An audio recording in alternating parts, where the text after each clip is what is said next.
이름으로 기도하옵나이다. 아멘. 우리 제목 한번 읽어볼까요? 다 같이 시작. 하나님의 언약을 믿는 사람들. 하나님의 언약을 믿는 사람들입니다.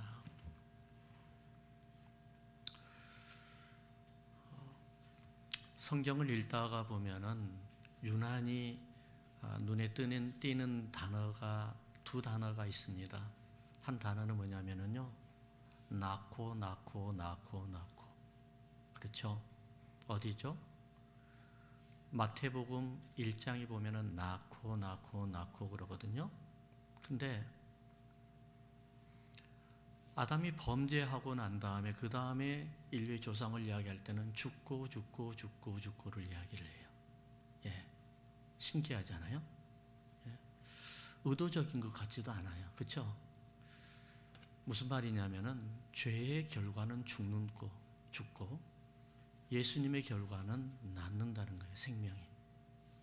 이게 성경을 그냥 쉽게 그냥 흘러보낼 수 있는 것도 우리에겐 참 은혜가 되거든요. 오늘 아브라함을 통해서 주님께서 주시는 말씀이 뭐냐면은 낳고 했어요. 그리고 아브라함이 이제 탄생이 되는 거예요. 그래서 데라의 혈통을 이야기하거든요. 아브라함의 아버지. 그런데 하나님께서 아브라함을 인류가 멸망하고 인류가 타락하고 난 다음에 하나님이 이제는 하나님의 사람을 낳게 합니다. 그리고 하나님의 사람을 낳게 해서 최초의 선지자인 아브라함을 부릅니다. 그리고 그 아브라함에게 하나님의 마음을 전달합니다. 우리는 아브라함 하면은 믿음의 조상이요, 그렇잖아요. 복의 근원이요, 뭐 이런 걸 이야기하거든요. 그래서 여러분 혹시 이런 말 들어보셨어요? 삼중포기라는 말 들어보셨나요? 세 가지를 포기해라. 그러면 내가 세 가지를 약속해야겠다. 그러니까 무슨 말이죠? 아비와 친척들과 그 다음에 그 땅을 다 포기해라. 그러면 내가 새로운 것을 약속을 주겠다. 뭘 주겠다고? 땅을 주겠다.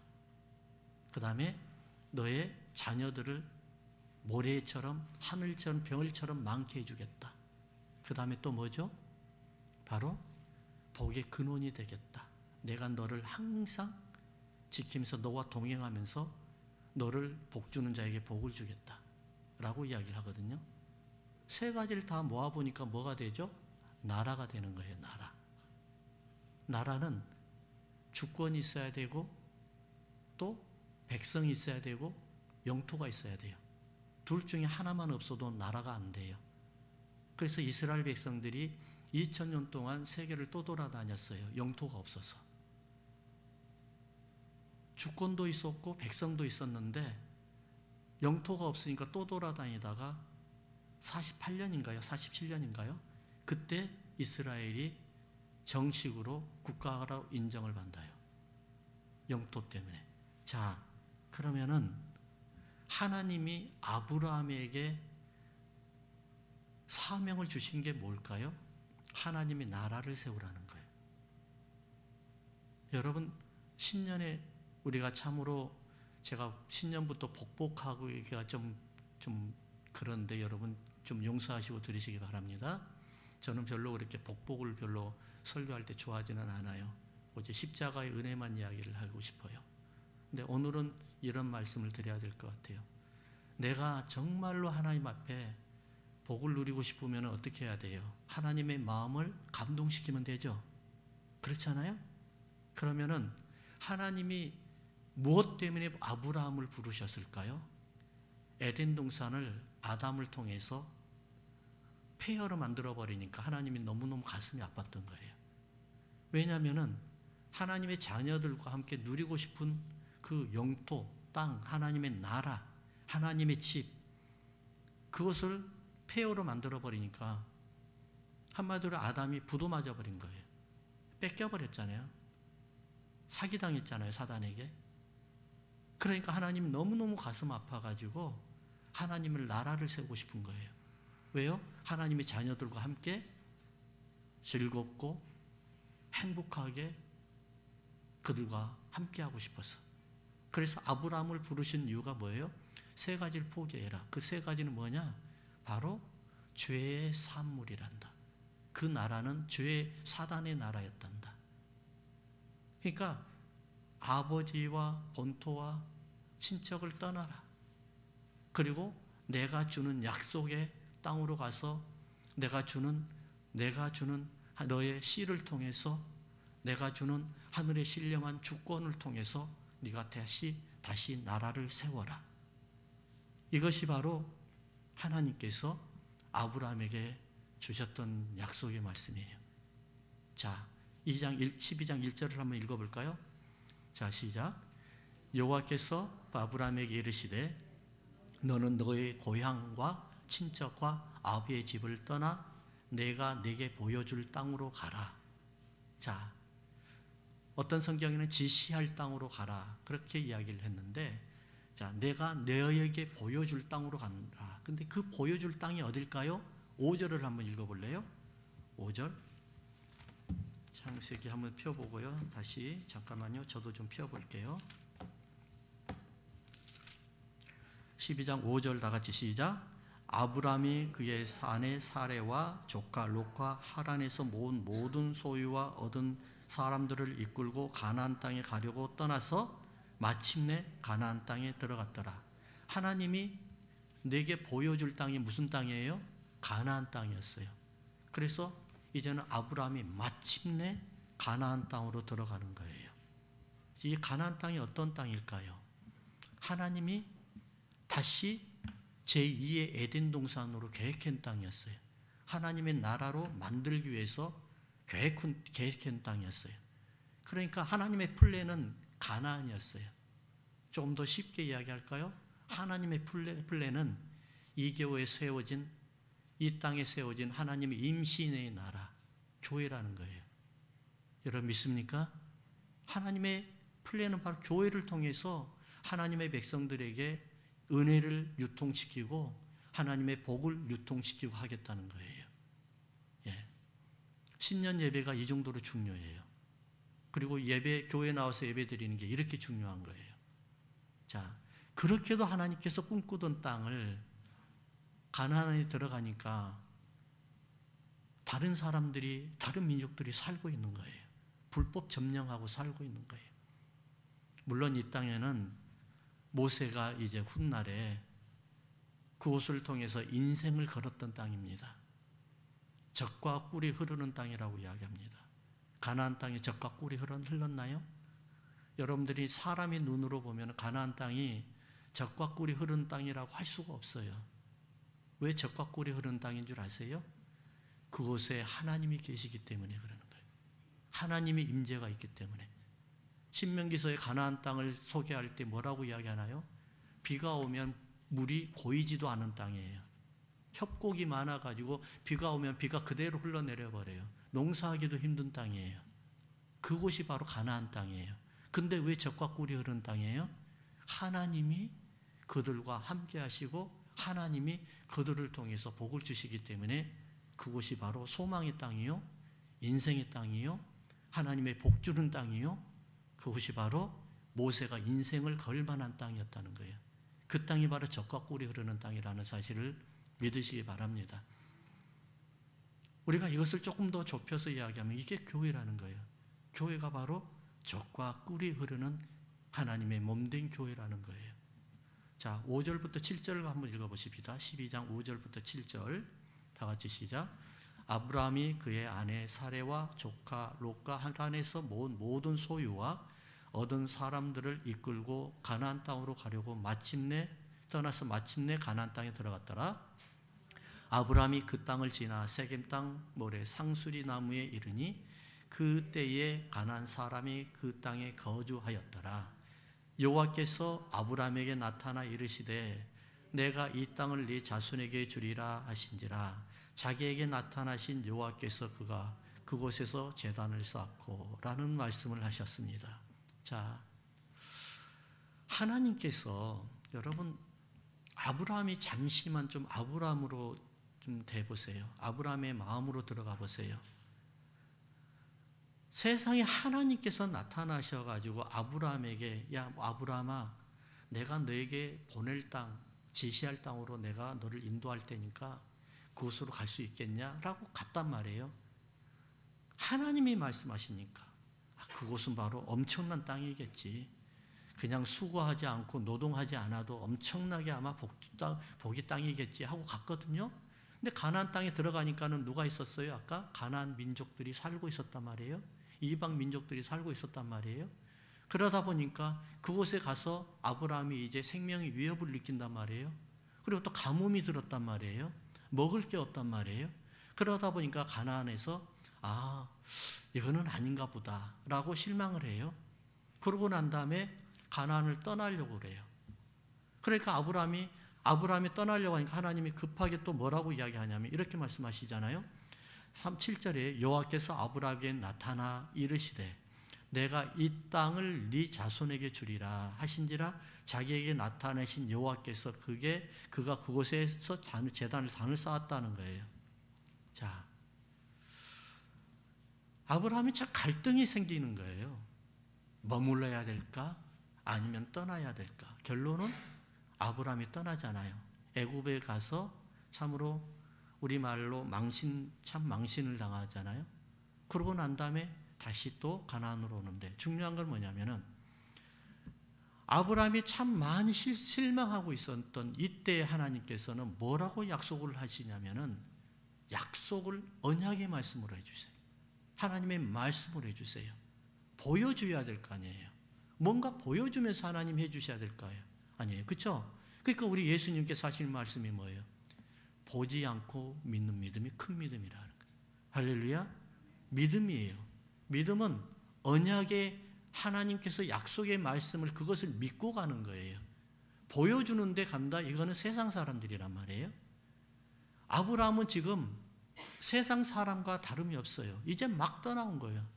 이제 막 하나님의 사람으로 이끌어온 거예요. 부르심을 받은 거예요. 그러다 보니까 뭘 보여줘야만 가죠. 근데 하나님은 아니에요. 보여주는 게 아니란 말이에요. 약속의 말씀이라는 거예요. 말씀 속에 축복이 있고 말씀 속에 생명이 있고 말씀 속에 능력이 있기 때문에 그러는 거예요. 우리가 지난 송구 예배 드릴 때 제가 말씀드렸죠. 하나님의 말씀은 뭐예요? 생명이 있고 능력이 있죠. 왜요? 세상을 창조하셨기 때문에. 말씀으로 창조하셨잖아요. 그렇기 때문에 그 말씀 속에 여러분들의 삶을 바꿔버릴 수 있는 능력이 있다는 사실을 믿으시기 바랍니다. 이것이 바로 아브라함에게 주는 첫 번째 미션이었어요. 보는 것을 믿을래? 보지 않고 주시는 하나님의 약속의 말씀을 믿을래? 근데 결론은 뭐예요? 아브라함은 보는 것을 믿고 싶었던 거예요. 보이지 아니하니까 떠나는 거예요. 사실 아브라함에게는 한 가지 약점이 있었잖아요. 지금 오늘 본문에서 뭐라고 말씀하셨냐면은 본문에서 이 땅을 누구에게 주겠다고요? 너의 자녀들에게 주겠대요. 근데 아브라함이 지금 자녀가 있어요? 자녀가 없어요. 75세 할아버지예요. 자녀가 없어요. 근데 자녀에게 주겠대요. 도대체 이것을 믿어야 될지 말아야 될지. 그래서 아브라함이 내가 잘못 믿었나? 내가 헛것을 믿었나? 이런 생각을 할 거 아니에요. 그래서 떠나는 거예요. 근데 하나님은 계속해서 뭐라고 그러냐면은 이 땅에서 내가 이 땅을 너의 자녀에게 주겠다는 거예요. 두 가지의 의문이 생깁니다. 첫 번째, 자녀가 없는데 어떻게 자녀가 생긴다는 말이야? 이때까지 지금 할아버지 될 때까지 자녀가 없었는데 어떻게 자녀를 주겠다는 거야? 두 번째, 지금 이 땅에는 가나안 땅 민족들이 살고 있는데 내가 딸랑 몇 식구 와가지고 이 많은 사람들을 어떻게 전쟁에서 이긴다는 말이야? 안 되는 거예요. 도무지 이해할 수 없는 거예요. 그럼에도 불구하고 우리 하나님은 뭐라고 하냐면은 계속해서 내가 너에게 이 땅을 너의 자녀에게 줄 것이다 라고 말씀하세요. 사실 아브라함은요, 자녀가 없기 때문에 이미 엘리에셀이라는 사람을 통해서 자기 상속자로 만들어놨어요. 계획을 해놨어요. 근데 하나님께서는 뭐라고 말씀하시냐면 계속해서 너의 몸에서 태어난 자가 곧 너의 상속자가 될 것이라는 거예요. 너가 틀렸다는 거예요. 아브라함아, 네가 틀렸다는 거예요. 이 언약의 말씀을 어디까지 믿어야 될까요? 아브라함이 그래요, 하나님 믿겠습니다. 그리고 믿음으로 의롭게 된다고 하나님이 말씀하셨어요. 근데 세월이 지나가도 안 돼요. 아무리 10년이 지나가도 안 돼요. 그래서 아브라함이 결국은 사고를 치죠. 아내 사라가, 그때까지는 사례예요.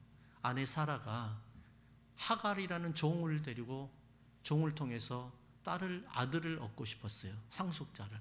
그래서 결국은 사고를 쳐가지고 이스마엘을 낳아버립니다. 그게 바로 86세예요. 그러니까 성경은 이런 아브라함을 어떻게 표현을 하냐면은 믿음이 없는 사람으로 표현을 하잖아요. 그렇죠? 나중에 후회해서 믿음으로 얻게 되지만 믿음의 사람으로 표현을 하지만 지금 상황은 지금 당장 이 상황에서는 믿음이 없는 사람이에요. 언약의 말씀을 믿지 아니하고 보이는 현상들만 보려고 그래요. 우리 성도들도 그런 분들 많잖아요. 그렇죠? 기적과 이적이라면 너무 좋아하잖아요. 그렇잖아요. 보이는 걸 너무 좋아하잖아요. 그러다 보니까 조금 더 강하게 하다 보니까는 어디까지 빠져가냐면 이단까지 빠져 들어가잖아요. 예. 참 놀라운 일들이 많이 일어나잖아요. 여러분, 믿음은 보이는 것이 아니라 언약의 말씀을 믿는 그것이 바로 믿음이라는 사실을 믿으시기 바랍니다.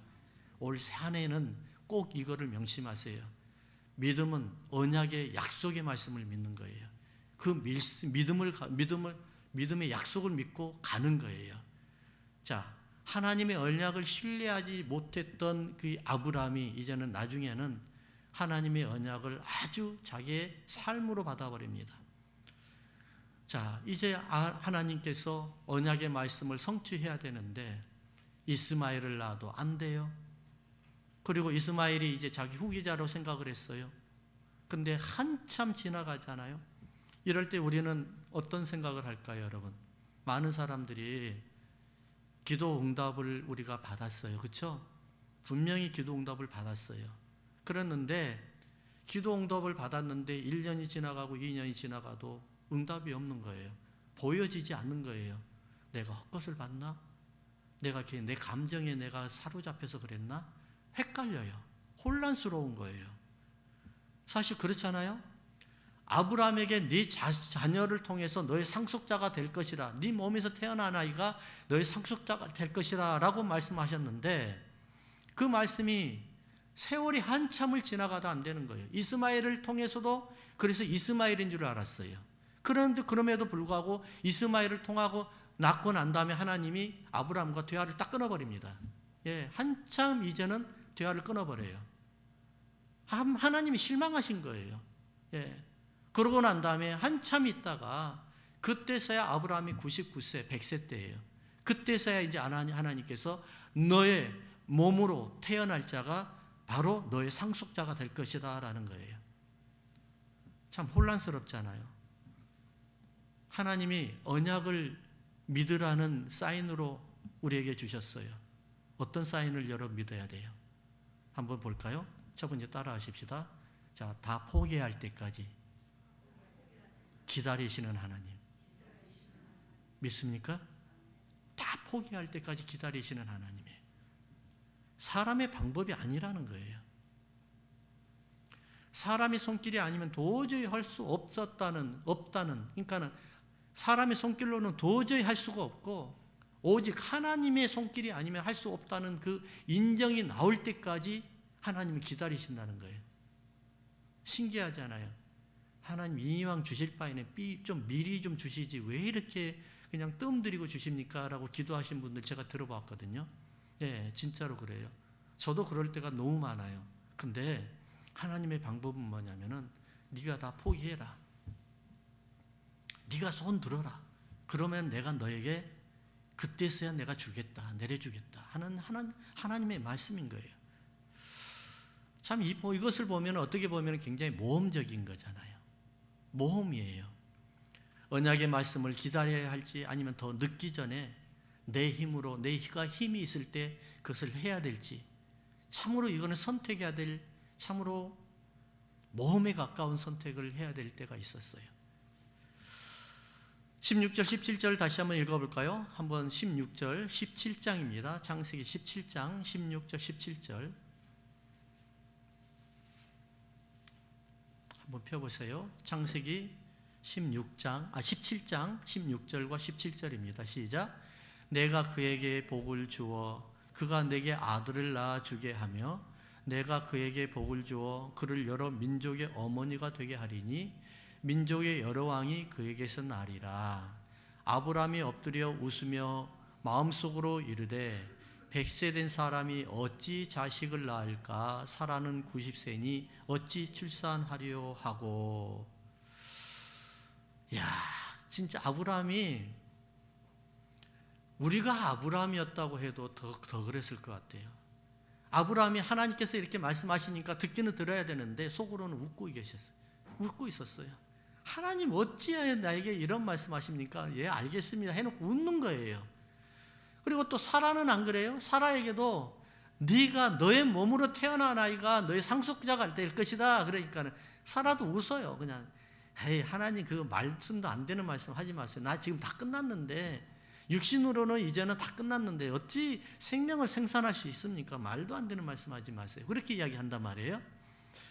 참 이게 보면은 하나님께서 하시는 일들을 보면은 엄청난 일들이 많아요. 언제까지 기다리고 있었어요? 하나님께서 다 끊어질 때까지. 이제는 다 포기할 때까지. 아브라함이 99세고 사라가 90세, 완전히 이제 경수가 끝나고 이제는 더 이상 아이를 생산할 수 없다고 하는 그런 포기 상태까지 올 때까지 하나님은 기다리고 계셨어요. 그것이 바로 이삭이에요, 여러분. 이삭이 누구인 줄 아세요, 여러분? 사람이 낳은 아들이 아니라 하나님께서 낳은 아들이라는 사실을 믿으시기 바랍니다. 여러분들도 이삭을 낳을 수가 있어요.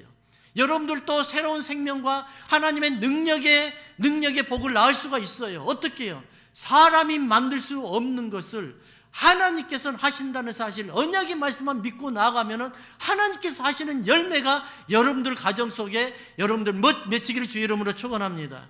이러한 믿음이 있어야 되는 거예요. 근데 하나님께서 이상한 일을 하셔요. 어떻게 하시냐면은 이삭을 이제 낳아야 되거든요. 아브라함이 100세 때 낳았잖아요. 근데 낳아야 되는데 아브라함에게 이런 명령을 내립니다. 너의 온 가족에 있는 사람들 모두 다 나와가지고 남자들은 나와서 할례를 해라 그래요. 할례. 왜 할례를 할까요? 하나님 앞에 거룩하게, 할례라는 것은 거룩하게 이야기하는 거잖아요. 그렇잖아요. 할례라는 것은 뭘 이야기하냐면은 한마디로 이 말이 한번 따라할까요? 내 능력을 잘라버리는 거예요. 아멘? 내가 할 수 있다는 능력을 잘라버리는 거예요. 이삭을 하나님께서 주시면서 이삭이라는 엄청난 하나님의 은혜를 열매를 주시면서 하나님께서 하셨다는 말씀이 하시는 게 뭐냐면은 너의 능력을 잘라버렸다. 너의 능력이 아니라 내가 하는 것이다 하는 것을 분명히 못 받고 있는 거예요. 이런 경우가 여러분들 간혹가다 있을 거예요. 내가 할 수 없었던 모든 것들을 다 잘라버리는 거예요. 하나님께서 잘라버리게 만드는 거예요. 생산의 능력을 잘라버리는 것이 바로 할례 아닙니까? 하나님의 권능과 능력을 사람들에게 하나님께서는 원하시는 거예요. 내가 했다. 네가 아니라 내가 했다. 너의 생명은 너 것이 아니라 내 것이다. 너의 가정에 복을 주는 것도 네가 아니라 내가 하고 있단다. 이것을 하나님께서 여러분들에게 오늘 말씀을 통해서 언약으로 주시는 말씀입니다. 여러분 믿으십니까? 내가 아니라 하나님이라는 거예요. 하나님께서 세상의 왕이시고 하나님께서 세상을 창조하셨고 하나님께서는 하나님의 방법으로 하나님의 시간으로 세상을 이끌어 가시고 하나님의 사람들을 인도하신다는 것을 하나님께서 직접 보여주고 싶은 것이 바로 하나님께서 너의 모든 능력을 잘라버려라. 할례를 해라. 끊어버려라 라는 거예요. 이것을 인정하는 것이 바로 뭐예요? 바로 할례예요. 생산을 능력을 잘라버리고 그러면서 아브라함아 이스마엘은 아니다. 이스마엘은 바로 너의 힘으로 낳은 것이 아니냐. 너의 힘으로 낳은 자식은 아니다. 하나님이 너를 통해서 낳은 그 자식이 바로 너의 상속자란다. 왜? 내가 너에게 이미 하나님의 권세를 너에게 이양을 했고 복의 근원이 되게 만들었으니까 너의 자녀들을 통해서 하나님의 복의 근원이 되신 하나님의 권세를 이양할 자는 이삭이라는 사실을 하나님께서 그대로 심어주시는 것이에요. 그래서 예수님께서 누구를 통해서 잉태하셨어요? 성령을 통해서 잉태하신 거예요. 사람이 아니에요. 우리의 생명은 우리 것이 아니란 말이에요. 하나님의 것이에요. 성령님의 것이라는 거예요. 내 아버지가 바로 하나님이시라는 사실이에요. 이삭의 하나님이 바로 그 아버지라는 거예요. 육신의 아버지는 아브라함이지만은 영의 아버지는 하나님이시라는 사실을 믿으시기 바랍니다. 이것이 바로 우리 주님께서 아브라함에게 주셨던 할례의 약속이었어요. 사람들은 자연 질서를 참 순응을 하잖아요. 과학과 학문들을 신뢰하잖아요. 그러나 하나님께서는 과학과 자연을 초월하신다는 사실을 여러분 잘 아실 줄 믿습니다. 과학의 학문을 뛰어넘으신 분이 바로 누구냐면 하나님이세요. 세상의 모든 것들을 다 움직이시는 분이 하나님이세요. 세상에 그 어떤 것도 하나님이 중심되지 아니하는 것이 없어요.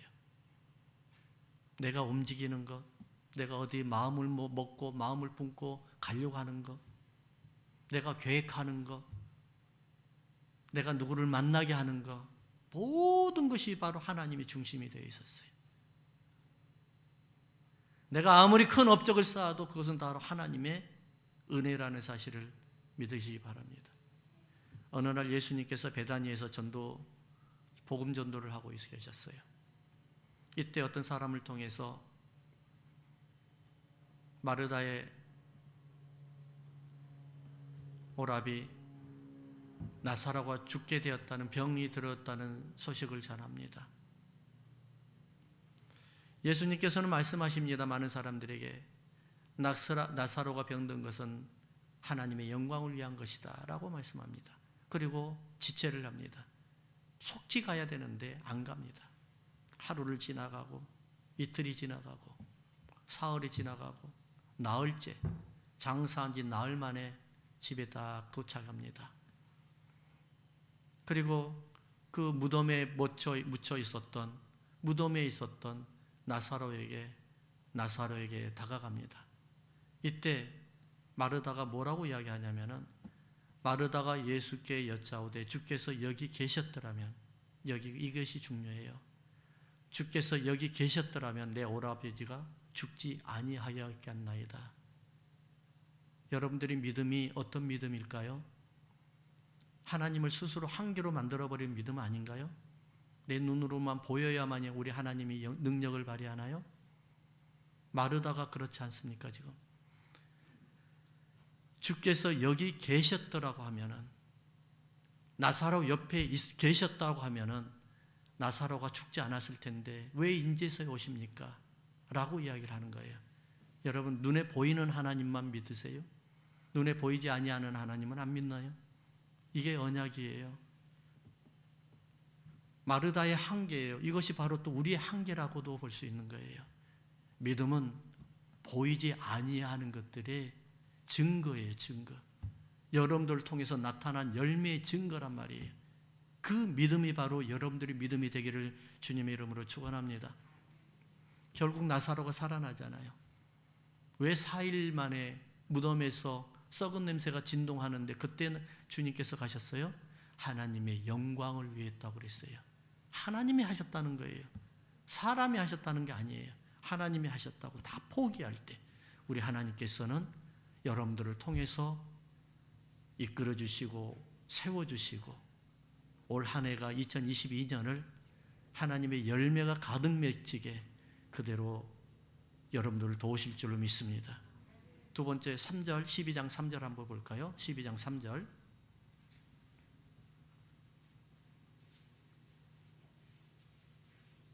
(12장 3절입니다) 너를 축복하는 자에게는 내가 복을 내리고 너를 저주하는 자에게는 내가 저주하리니 땅의 모든 족속이 너로 말미암아 복을 얻을 것이라 하신지라. 함 따라합시다. 하나님의 은혜를 유통하는 것이다. 하나님의 은혜를 유통하는 것입니다. 할렐루야. 이렇게 이 말씀을 보면은 아브라함이 엄청난 권세를 가지고 있어요. 거의 하나님이 되어버렸어요. 그렇죠? 저주하는 사람은 저주하고 축복하는 자에겐 축복하는 거예요. 참 엄청난 권세예요. 이렇게 해석해버리면 큰일 나죠, 여러분. 또 제2의 하나님이 되어버렸잖아요. 그럼 이것을 뭘 이야기할까요? 몸된 예수 그리스도의 몸된 교회를 이야기하는 거예요. 교회. 하나님의 나라를 이야기하는 거예요. 하나님의 나라. 하나님의 나라. 예수 그리스도를 믿는 자는 축복을 받고 예수 그리스도 몸과 하나가 되지 아니하면은 하나님의 축복을 덜 못 받는 거예요. 중요한 것은 땅의 모든 족속이 너로 말미암아 복을 얻을 것이라. 하나님께서 왜 아브라함에게 복을 주셨어요? 유통하라고요. 너만 사는 것이 아니라 너를 통해서 유통하라고. 왜 하나님께서 교회에 복을 주셨어요? 교회를 통해서 세상의 모든 하나님의 백성들이 만방까지 만유까지 다 하나님의 복을 받으라고. 그 복이 뭐예요? 십자가의 은혜요. 살아난 생명의 말씀이에요. 생명의 은혜예요. 여러분 복하니까 돈으로만 생각하는데 돈, 건강 이런 게 복 아니에요. 그거는 열매에 불과하는 거예요. 여러분 살인하고 도둑질하고 이런 것이 여러분들 죄예요? 죄의 열매예요. 죄가 아니에요, 여러분. 죄는 뭔 줄 아세요? 사단의 몸에 붙어있는 그게 죄예요. 예수 그리스도를 믿지 아니하는 게 죄란 말이에요. 그러다 보니까는 사단이 하고 있는, 아직도 여전히 사단이 자녀가 돼가지고 뭐 하고 있어요? 간음하고 도둑질하고 훔치고 강도질하고 이런 게 하잖아요. 그게 열매라는 거예요. 예수님의 몸에 붙어있는 우리는 어떻게 해야 될까요? 성령 충만하게 되면 어떻게 되죠? 사랑과 희락과 오래 참음과 자비와 양성과 충성이, 이런 것들이 여러분들 통해서 나타나는 거, 이게 열매예요. 자, 그러면은 우리가 중요한 것이 있어요. 중요한 것은 바로 뭐냐면은 우리의 최고의 축복은 뭐예요? 최고의 복은 예수님과 한 몸이 되는 것이고 십자가를 통해서 내가 예수 그리스도를 믿는 것이 복이요. 그것이 바로 최고의 축복이란 말이에요. 여러분들이 생명이 살아난 것이 복이에요. 하나님의 내 아버지가 된 것이 복이에요. 하나님의 내 아버지가 되어서 여러분들을 이끌어주시고 도와주시고 돌봐주시고 하는 것이 복이란 말이에요. 여러분 이것을 믿으시기 바랍니다. 열매만 믿는 것이 아니라 열매를 주고 있는 그 뿌리를 우리는 놓쳐버리고 자꾸 열매에만 매달리고 있는 거예요. 여러분 우리는 올해는 절대로 그렇게 하지 말기 바랍니다. 그 뿌리이신 예수님을 붙들고 하나님을 붙들고 그 열매를 우리가 하나님의 믿음의 동시에 우리가 열매로 덤으로 오는 게 바로 뭐예요? 건강하고 복 주시고 이런 것들인 거예요.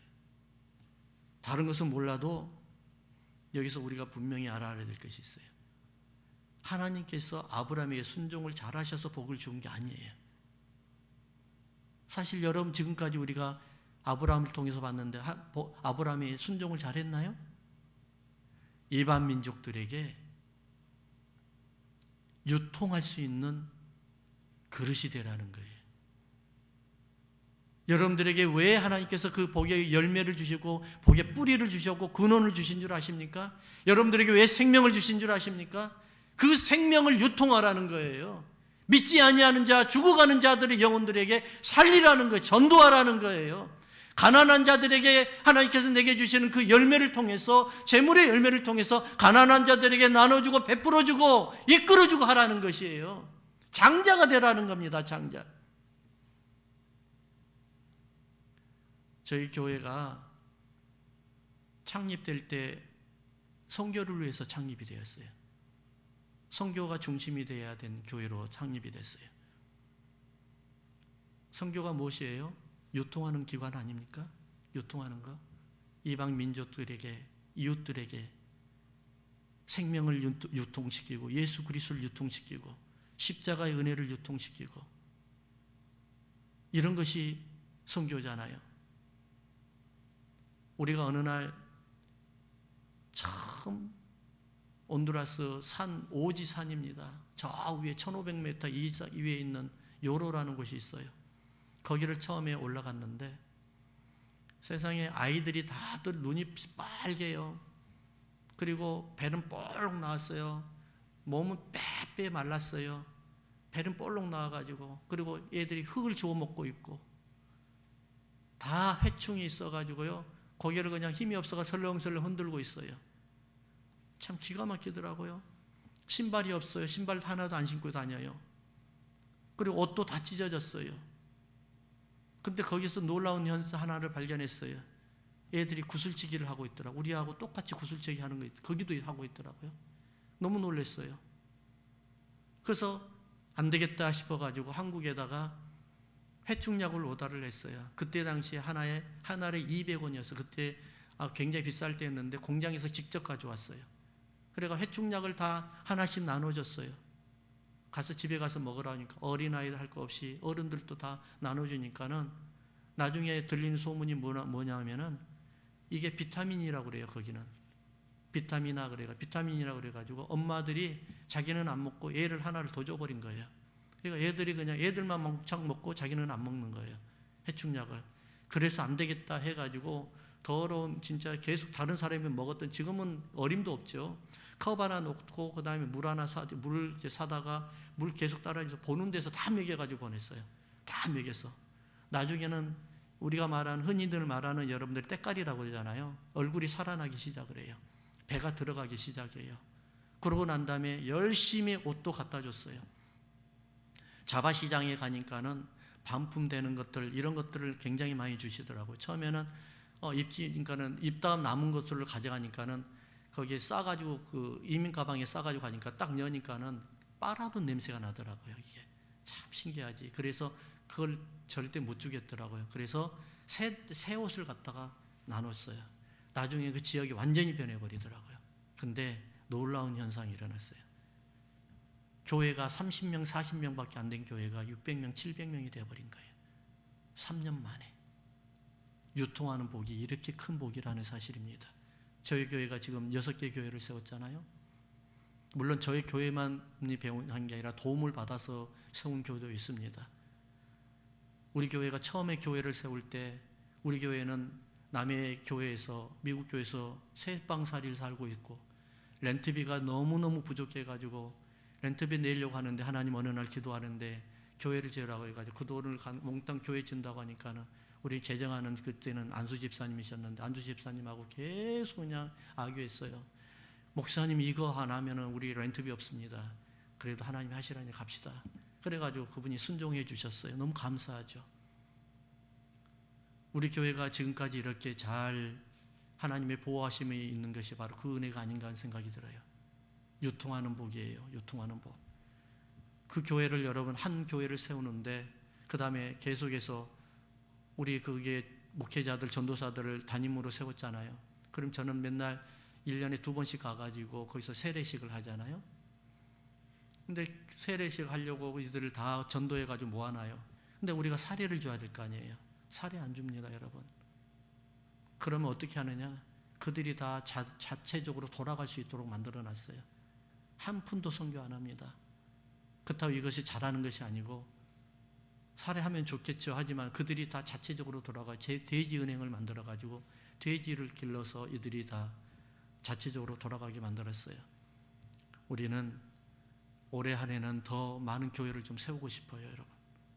여러분들이 힘껏 도와주시고 기도해 주시면 더 많은 교회를 세워서 정말 하나님이 기뻐하시는 그러한 교회로 만들고 싶습니다. 여러분 아멘이십니까? 별로 안 하신 거 보니까 마음이 없으신 거예요? 그런 건 아니죠? 다시 한번 아멘입니까? 예, 고맙습니다.